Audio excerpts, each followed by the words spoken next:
business owners, when they buy something like a website, they're buying a solution for their business. Before it's even a website, it's a means to get somewhere for their own business. A quick thanks to EditorX for sponsoring this content. If you are not familiar with EditorX, it is my favorite web building platform to create drag and drop websites with so many other amazing features.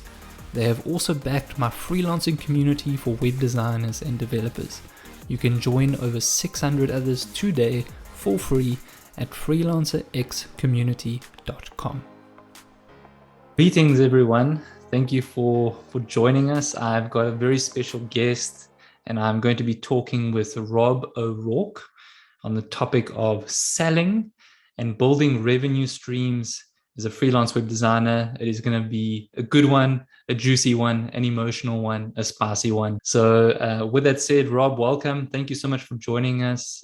Give us the quick intro, who you are, and then we can take it from there. Yeah, cheers, man. So yeah, what's up? I'm Rob. Way back when I did university, I studied construction engineering in Ireland. When I graduated, there was a massive recession at the time, so just no construction jobs. So I thought water sports like kayaking and surfing and stuff for a while, which is a lot of fun. It's like to, kids and stuff like summer camp. So made a little bit of money, not much, but you get to party, you get to surf, you get to relax. So I did that for a while, but eventually it's like, okay, I need to go make some money, need to make a living. So there was nothing in Ireland. I looked around and I seen in Australia, they had these jobs where you drive like farm machinery all day and make 1,000 a day. And then I seen in Canada, they had jobs in the oil industry where it's freezing cold, but you'd make 1,000 a day. So I was like, oh, Australia's super warm, Canada's super cold, and I'm redheaded. So I was like, I'll probably do better in the cold. I was like, I didn't want to be out in like 40-degree sun all the time. So I headed off to Canada. I had no idea like how the oil industry worked. We don't have an oil industry really in Ireland. Moved to Alberta. I was there like 3 years. Managed to work my way up from like gardening to working on the oil rigs in the lowest position to eventually an engineering position. So started making some really good money actually. It was like out in the middle of nowhere. Like you just go out way like hours into the forest. You set up there for like a month, 2 months. You drill these huge wells, make some money, go back for like 3 days, and then started all over again. So did that for a while, stacked a bit of cash, but another recession came. The price of oil dropped. And in Canada, they need a very high price of oil to make money. So bounced out of that and moved to Colombia, South America. And at this time, I was a little bit sour. I was like, man, I did a degree, got no degree job. I worked my ass to get off the corporate ladder, no more job here. So I was like, I'm starting my own business. Like I'm doing this, a different way. And down in Colombia, there's a lot of entrepreneur guys kicking around the place, which is really cool. So got chatting to a few of them and I couldn't believe that like these guys are just making money off a laptop. Like, it's so obvious these days. Like I feel like it's a lot more. This information's out there on different platforms. But back then I hadn't really spent the time to learn about that stuff. I didn't really know it existed. So I met a few people making money. I was like, man, I gotta, try do this.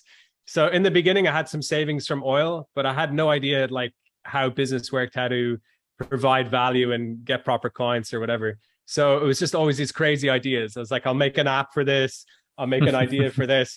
So I blew through my savings pretty fast with businesses that made a very small amount of money, but not too much. And I actually got down to a very low amount of money. So I was like, man, I've spent all my money on these businesses. They've gone nowhere.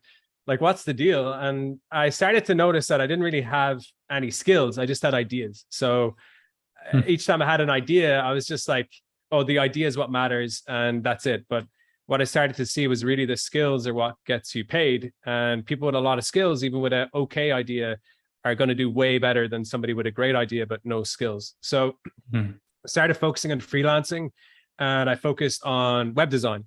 And I just figured, look, it's cheap to make a website. It's pretty much no cost or very low cost. You can sell these things for a couple of $1,000s when you get going. So I jumped into that, made like every mistake possible in the beginning. I'm sure you got, like I deleted all their websites once, like you like shut down someone's email system for like 2 days, all this sort of stuff. But eventually, I started on freelancing websites to add that in. I started on Upwork. So I got a bunch of projects there, but was making very, very little actually. So like $100, $200 a project, which luckily in Colombia, I was living super cheap. Like I was living in this tiny little, I wouldn't even guess it was kind of a house. Like somebody had just built it with bricks on top of another house, no cold water, very, very basic. So my living costs were super cheap. So these projects could pay the bills, but it was pretty, humble living. So eventually with the Upwork stuff, I just got burnt out. I was like, these clients are not paying me much. And I was starting to see that they couldn't really pay me much. They didn't have real businesses. They didn't have real problems. They were just looking for a website. And if you just, want a website, it's easy to go to wherever and get one for $30 or some template or theme or something. So I started to look at that. I was like, I gotta do more. Like I can't just sell how it looks, because anyone can deliver that quite easy these days for very, very cheap. So I was trying to figure this out. I kind of had the idea in my mind. And what happened was I was doing my visa for if I wanted to come back to Canada. And I had an immigration lawyer, Roxanne's her name, and her website was really bad. And she was a really good immigration lawyer. Like she was, whenever I contacted her, she's like, oh, I'm so busy. Like people are contacting us. I need to expand the team. Like I have all this, people looking for our services. And I was always just looking at this website. I'm like, man, our website's terrible though. So one day I said it to her. I was like, look, I've actually been doing a bit of web design on the side, because she thought I was a drilling engineer. I was like, I can probably build you a new website. And she's like, I'd love a new website. Like she actually jumped straight on it. So I was like, okay, perfect. So she's like, what would your prices be? And I was like, how would you feel about $2,000, which is like 10 times more than I charged anyone before that. And she's like, yeah, that's a bargain. Like, let's do it. So I was, even though I've been making all this money in oil, that money actually felt so much more like pleasing. I was like, wow, I've actually made some real money for myself by myself here. So did that project. It took, maybe like 2-3 weeks to finish, put it online, and straight away her business, because it was a better website with like a booking system and a few different things. She started to really tap into all this potential. So over the next few weeks, she like hired extra staff, and she just kept telling me like, I'm super happy with this website. Like it's helped so much, because we were still communicating about the visa. And I asked her like, hey, seeing the results that you have now, if you were paying for this again, what was the max that you would pay for, knowing the value it's given your business? And she said, oh, probably $5,000 to $6,000. So I was like, whoa, this is crazy. Like I thought 2,000 was a lot. She would charge 5, or she would pay 5 or 6. So took that information, and I was like, I'm hitting up bigger businesses at real problems. So I went looking at, because I used to work in oil. I went looking for construction companies, oil engineering, electrical services. Just started hitting these people up. I was like, hey, I'd worked with this lawyer. We tapped into the potential she had with a better website. We're getting all these sort of results. And very quickly, I could see that the same skill set on the design technical side, but just a different approach on the sales and business side. Like my prices just went way up. I mean, I went from that 2,000 project to like 6,000 to 10,000 up to $20,000 per project. I didn't go into the agency. I didn't go that far. Like I just kept it as a solo business. I wanted to do pretty much most of the work myself, and just have these one-off projects, make a lot of money, and then enjoy that money. So I never went down the agency route. I never really expanded, just kind of stayed at that level. And then I started posting online about what I was doing and how I was selling it. And that took off. I had a couple of threads that went viral on Reddit and the Fasting forum. A lot of people are asking me, hey, how do you sell like this? How do you get these sort of deals? How do you, value what's pretty much a basic website and make it, highly valuable to business? So I had a lot of people reach out to me, and started Foxweb School, which is my main thing today. Just a community of freelancers that, I help sell, get deals, understand how it all works, and get profitable. So one thing that stands out to me is first of all, your tenacity. You're willing to pretty much do the hard work, which a lot of people don't really want to do. They want the easy stuff. And also you're willing to sort of figure it out as you went. You get a lot of people who are the perfectionists, want to figure out all of the stuff before they actually start pitching something. I think that's a valuable skill.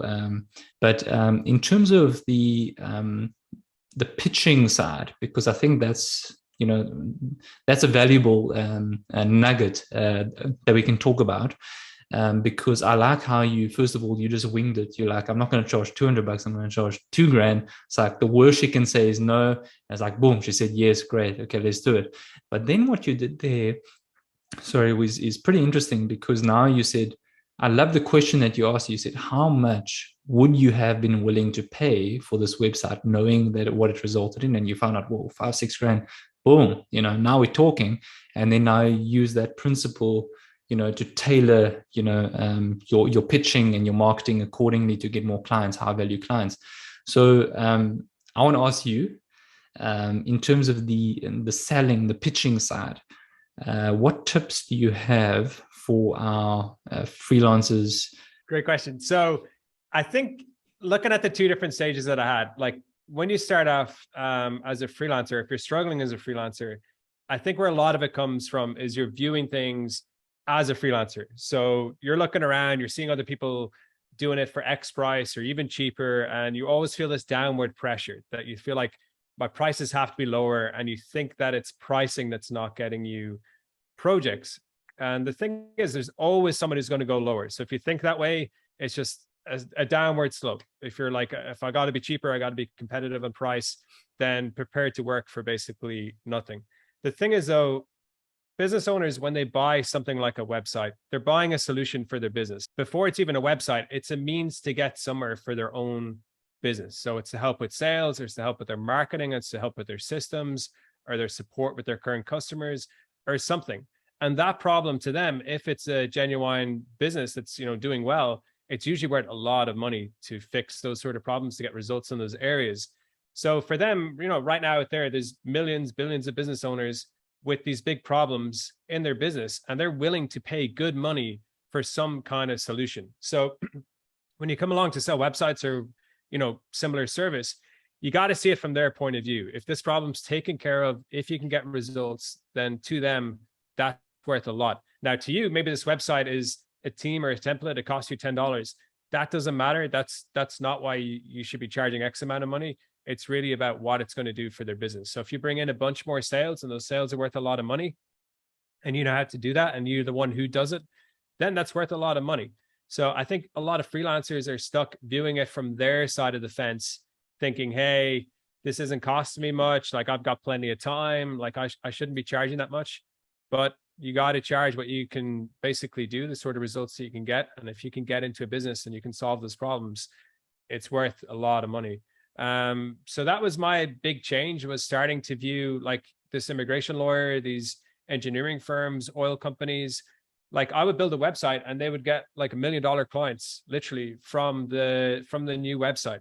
So why would I be there charging $300? I mean, I've got this skill set. I've learned the skill set. I've taken the chance to starting my own business. I approach them. I can help them get that result. So, you can charge obviously a lot more money with that mentality. So that would be the first big thing, having that mindset of viewing it from the world of business owners. These are big problems that we can solve with what we do, and we should be charging for solving those problems. It doesn't matter how much time it takes us. It doesn't matter how we build this, as long as it looks good and works well.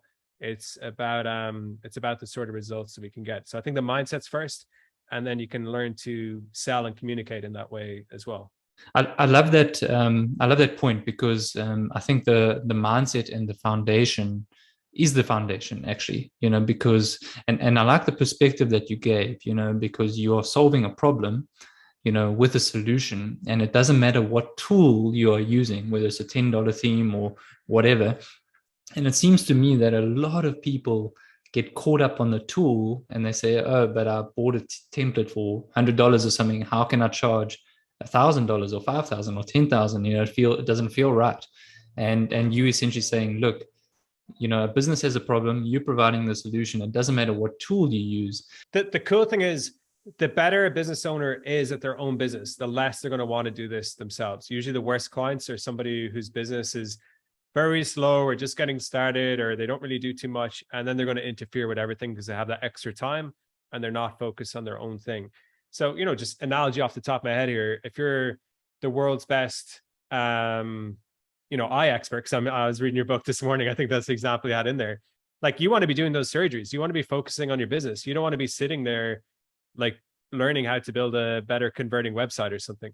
So the better I feel someone is at their business, the more they're going to respect outside experts to come in and help their business, the better the deal is going to be, and the more they'll pay in the first place. So it's kind of this thing that there's a lot of people in freelancing, competing against each other at the lower prices with not so good clients. And the further you move up to better clients, better deals, they're just more willing to trust you to do your job. They do their job. You help their business in the areas that they don't want to look after. They focus on their main thing, and they're much more willing to pay you a lot of money for those sort of results. So the air gets clearer as you get higher in a big way, I feel. Yeah. Okay, so what are the next steps?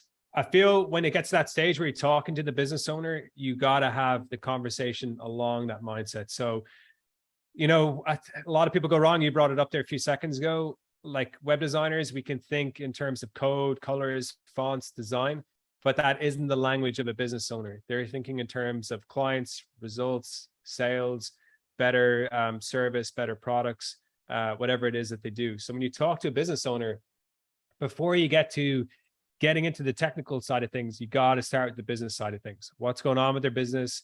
What's their current situation? What's their problems? What are they up against? What are they trying to do instead? Dig into the problem. What is it made up of? What exactly is holding them back? What's frustrating them, losing them time, losing them money? This end result, what's that worth? Like, why do you want to get there? Why is it so important? How does it look? And then you start seeing, okay, this is their picture. This is what they don't want. This is what they do want. And here's what I offer. How do I connect these two things together? And then you show them, you bring it up on the call, like, okay, it looks like you have an issue with this. I think I can solve this by doing X, Y, Z. Let's discuss that more. So you got to not speak in technical terms. It's, we have our way that we make websites and make them get results, but that doesn't sell. Business owners go straight over their head.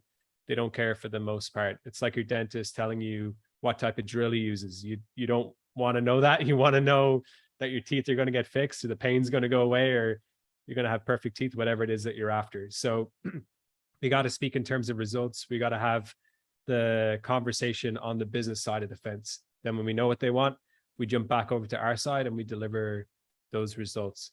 So I think that's probably the biggest thing. A lot of people just double down and then triple down on the technical side of things. Keep learning more technical stuff, keep learning, new fonts, new whatever. And they think, oh, if I just get way better on the technical side, my prices have to go up. Surely I know even more. But that's not where business owners are at. They don't see that. They don't understand that. That's not their world. They want you to come over and explain, have these conversations first off, so you know what's going on, and then explain, hey, this sort of problem can be solved with this sort of solution, and this is what I'd like to do for you. So yeah, I know I'm kind of jumping around there, but I feel like it's the mindset first, then it's the conversation, and then you line up these deals, and then it's up to us to deliver on what we're promising. Yeah, no, I mean, I don't think you were jumping around at all. I think it was beautiful, and I like how you explained it, because it essentially boils down to like selling the outcome and not the tool. And also you brought up a crucial point.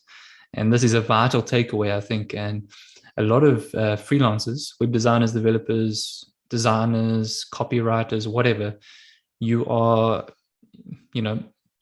speaking as if how you would speak, talking about all the different, as you mentioned, the fonts, the designs, blah, blah, blah, where it's like, who cares about that? The business wants more sales, more clients, more revenue. So it's like, use that language and then find out their pain point, and then speak in a language which makes sense to them. That is vital, and I think that's invaluable for our watchers and listeners. So just one thing, just in terms of wrapping up, the selling side, I like the idea of using previous success stories, on clients to pitch, your services to new clients. And I know you talk a lot about that. So maybe you can just give us a quick overview on, first of all, how to do that effectively, and then, how to sort of scale that in a way to convince clients to sign up.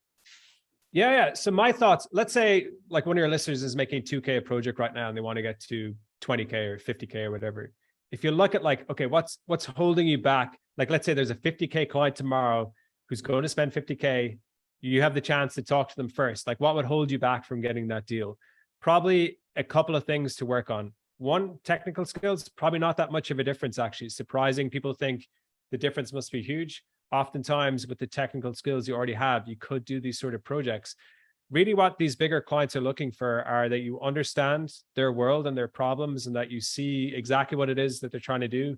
You don't take the 50K and make a website with a million fancy sections that totally misses the point. So you understand what they're after, what the problem is, those sort of things. The next thing is they got to trust you with that money. So to trust you with that money, we can directly say anything we want to people. Hey, I'm the best person ever. You give me 50K, I'll work forever. I'm a good guy, all this sort of stuff. That doesn't work so well with persuading people when it's direct communication. To tell someone you're honest oftentimes has the opposite effect, where people are like, why does he keep saying this? This seems suspicious. So what we want to have is case studies, and it does a couple of things. One, humans are designed to really connect with stories. So you have a good story, it's way better than just facts and figures and technical kind of details. So you have a good story of a past client, it shows in a nutshell the sort of value and successes that you can bring future clients. The other thing is it builds a lot of trust. If you've worked with XYZ companies and you've gotten them a bunch of results, they can go look at those companies, see that they're real, see that these things have happened. It's going to make people a lot more likely to trust you with larger and larger amounts of money. Down when you're starting off, that's not as important. But if you want to get up to higher amounts of money, people are really looking for a track record that you can use past projects to get results. And it's not so much what you've charged in the past, because that sometimes comes up, but oftentimes it doesn't. It's much more that you've worked with real companies and you've gotten them real results. And if people can see that, they're a lot more likely to trust you. And you'll see that across the board with lots of different niches. Like, go find a fitness coach that doesn't post before and after pictures every 10 seconds. Go on Instagram. That's all they do. Why are they doing that? Why are they just telling you all the time that they're good? Because you see those results and you believe that they're good. Now, when they say something, it's 100 times more impactful. So just to talk to people all the time and tell them you're good, can kind of work, but it's way more powerful to, hey, here's a bunch of case studies. Here's people in your industry have already helped. Here's people with this sort of problem have already helped. And people see that, and then it's much more believable and you're much more trustworthy. And it also justifies paying you a lot more money. If I can see that you've got a bunch of other businesses, hundreds of thousands of dollars worth of results, it's not too hard for me to want to pay you decent money if I have those similar problems. So I think case studies are where it's at. I actually think at the beginning of a web design agency that you should prioritize results over profits for your first couple of months. Get out there, get some results, because if you have those results, it's much easier to get the next, to get paying work, basically, like good paying work. People who go out and just like, oh, this project's paying me 100, so I'll take this project, like focusing just on the money. It's like, well, you do that project, you make $100. Do you have results that you can sell out of that project? If you don't, you're right back to trying to make your next $100. If you do, then you can leverage up. You can go for 500, you can go for 2,000, you can go for 4,000. So the speed that you progress is not going to be based on what you charge your last clients. When it comes to your future clients, it's going to be based on what you did for your last clients.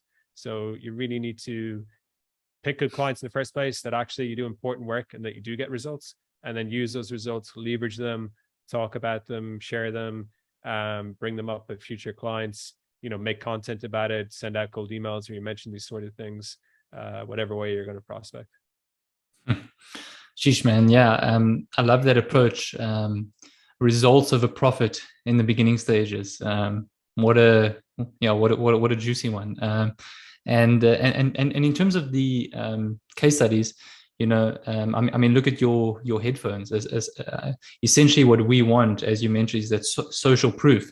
If you go on Amazon and you see normal headphones for, I mean, I don't know how much they were, but let's just say, $100 or something with no reviews, and then you see your ones with $150, with like 20 reviews. It's, I mean, it's worth that premium because of that social proof, and that principle of psychology applies to, landing clients. I think you summed it up incredibly well. Just in terms of, okay, so now I think you nailed this topic. Maybe you can discuss generating more income streams or more revenues as a freelancer. So I'm gonna hand it over to you because these guys are getting noisy. No, I got 2 chihuahuas, so I'm well used to background noise. So my kind of thoughts, I mean, every everyone has their own way of looking at things, but my thoughts is, the big picture down the line. If we're freelancing, chances are we want to stick with it and we want to stay in business for ourselves. So you kind of don't freelance for 5 years with the plan of going back working for other businesses and getting a regular job. So if you're going down this route, for most people, I assume you have an entrepreneurial kind of streak and you want to continue in that direction. So the thing for me, and this is why I don't do so much freelancing anymore, but why I think it's a great place for people to start, is the kind of progression that you want to be in. So back to my story, when I first started, I had all these ideas and I had money to pay for them, but they went nowhere because I didn't have business skills. So a lot of us, starting out, I definitely remember this. You think, oh, if I only had the money, if I just had the connections, if I just had the big idea, I'll be a millionaire in a couple of months. But really, these people who make a lot of money online, it's their skills that get them there and that keep them there. So I think freelancing is the place to start. No better place. Like web design, you get out there, you're literally helping other businesses grow. So you're learning so many different skills like copywriting, sales, marketing, design, systems, software, all different sorts of stuff. So you learn those skills, you got a lot of options. Now, some people go down the agency route. I didn't do that. You basically just build a bigger machine that does the same thing. You bring in staff or you outsource, you scale it up, you offer other services. For me, I'm a bit more entrepreneurial. So that's the route that I like to talk about and kind of promote. But it's, you take those skills, you've been growing other businesses for a long time. What's stopping you starting your own business in whatever niche and then growing that business? And I have a lot of buddies who've done this, succeeded super well. Basically do freelancing websites or whatever for a while, learn the skills, then go into some other niche and you just absolutely crush it. Because you're up against, for the most part, especially if you pick like a kind of old school blue collar kind of niche, you're up against people who don't really know that too much about marketing and they have to outsource it. And it's, somebody who's doing a okay job. But if you come in and that's your full-time thing and you have all these skills and you've been learning SEO, copywriting systems, email marketing, ads, like you're ready to go. All you need is an area to apply it and you can build a huge business in a short amount of time. And then over, a long enough timeline, like your lifetime, 30, 40 years from now, you will have wished that you did those sort of things. Like if you just stick with freelancing, unless you're one of the world's best paid freelancers, it's a tough niche because you always got to come back and make more money. If there's reoccurring revenue, you got to stay on top of it. It's not really sellable most of the time as a business model. But if you use these skills, you just add in a lot more leverage. Like if you use the skills to go build another business, you add in this thing of leverage. You can just go into some niche and you can reach, thousands, millions of people. You can make products or services that scale and you have pretty much all the skills you need to get going. So I don't know if that's what you had intended with that question, but that's kind of my philosophy is freelancing is a time to skill up. And then there will come a time when you're ready to use those skills to go on and build bigger and better businesses. Nothing wrong with freelancing. It's just that once you get good at it, you're kind of slowly outgrow that business model. And then there's bigger business vehicles for you to hop in that can go at a different pace. They can go a lot faster and make a lot more money. Yeah, I think I would tend to agree with that because if I look at a lot of people, let's say in the SaaS industry today, or who have got various different businesses. Even ConvertKit, I forgot that guy's name. Maybe Nathan Barry, is it? Nathan Barry, yeah.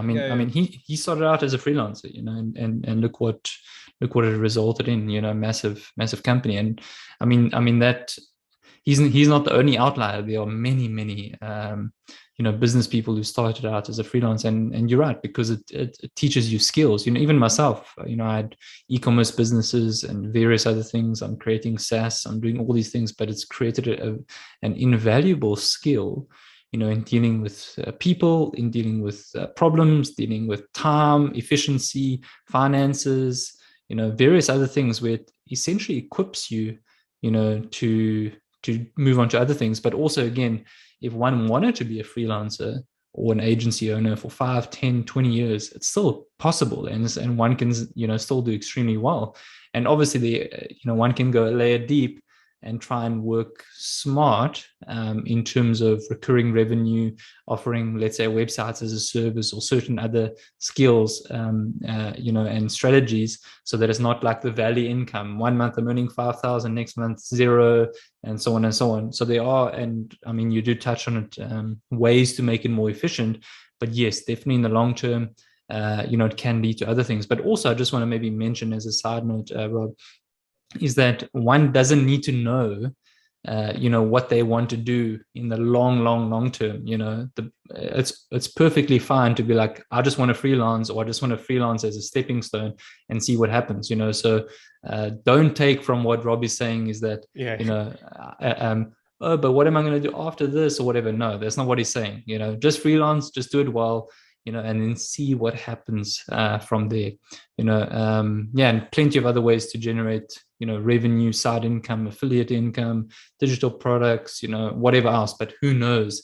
At least a stepping point, you generating an income as a freelance or agency owner is a great way.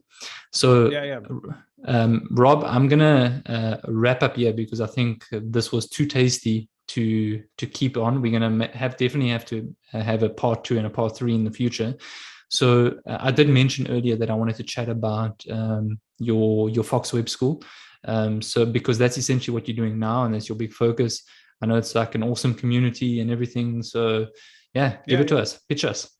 Sure, I'll pitch. Sure. So we don't teach technical skills. I feel like plenty of places learn those for free and for very good prices.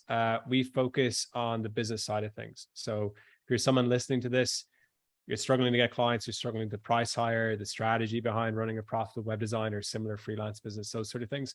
We focus on that a lot. It's a program that I've run for a long time. So it's not just like something last week and it's gone next week. I've been running this over 3 years, 700 students in there. It used to be a lot more to join up front, but I've changed the pricing. So it's just $95 a month. You pay it off over a year and then you have lifetime access. So I've really tried to set it up in a way that shows that we're in this for the long term, basically. So yeah, I'm in there every week. I'm in there every day, actually. Answer questions in the Facebook group. There's a bunch of different training. I have a full training system myself, and then I go out and find experts to do guest sections. So a lot of things on copywriting, SEO, ads, Facebook, all this sort of stuff. And then we do weekly live calls and we have guest calls as well. So really cool community. It's for you if you want to learn how to sell and grow the business. If it's like learning something WordPress, I'm not that guy. So, it's definitely the strategy and sales and business side of things. So to find it, you just go to foxwebschool.com, and then it's the only product that we have, actually, because we just love this so much. It's the main thing that we do. Cool. That's the pitch. Yeah. Awesome. Yeah, I love it. Cool. Thanks, Rob. And yeah, I would encourage our watchers and listeners to try it out. Rob really, I mean, as you can tell in this conversation, he's not talking fluff. It's valuable information, and all you really need is just one nugget to literally change your freelancing business, and who knows what can come from it, as I mentioned earlier.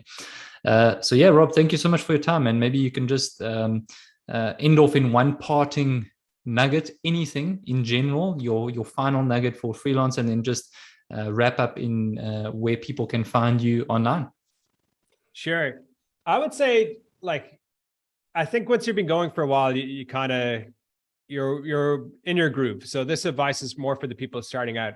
Just keep going, don't quit. And as long as you focus on building real skills, you will get there, and you will have a way to make your skills valuable. Because I definitely know what it's like at the early stages, thinking it's not going to work. You have a million different reasons to think it's going to fail, but it will work if you build up your skills. Like, you have valuable skills, things like sales, copywriting, understanding how to solve problems, communicate well, being able to build something that adds value to somebody's business. There's always people out there that need that stuff. And the better you get at it, the more people are looking for you and the more that they'll pay you. So hopefully that's encouraging to you guys starting. I know what those early days are like, sitting in a room thinking you're an idiot for starting this thing and it's going nowhere, but you get through that period and it really starts to compound. So, and you had this post on Twitter the other day. People look at their first 6 months, the progress they're making, and I think they draw a straight line through that and kind of like, well, I've only made this much progress first 3 months. So 2 years from now, I'm only going to be here. But it's not a straight line. It definitely curves steeply as you start stacking up those different skills and making progress. So the toughest part is the beginning. And when you get through that, it really starts to pick up. To find me online, I mean, foxwebschool.com for the program. I'm on YouTube as Foxweb School. I'm on Twitter. So I just got on Twitter. So you let me know how to do this. Do I give my handle, or do I give the at thing? Because I've never promoted my Twitter before. So what is your handle on Twitter? Dude, so like everyone had my name. There's like a million different Rob O'Rourke. So it's like it's Rob 2_ O'Rourke. I don't know how Twitter Oh wow, shows okay. stuff up, but Let's do something better. So so just type in Rob's name, Rob O'Rourke, Orourke is his surname. And then you should find it on Twitter if you just type it in on Google, or check it out on his Foxweb school, website or something like that. I think that's the easiest way. But yeah, Rob, thank you so much for your time, man. And thank you for your nuggets as well. I know this is going to help a lot of people, which is exactly what I want. And looking forward to hopefully a part 2 and a part 3. Thank you so much, man. Yeah. Cheers for talking, man. Awesome.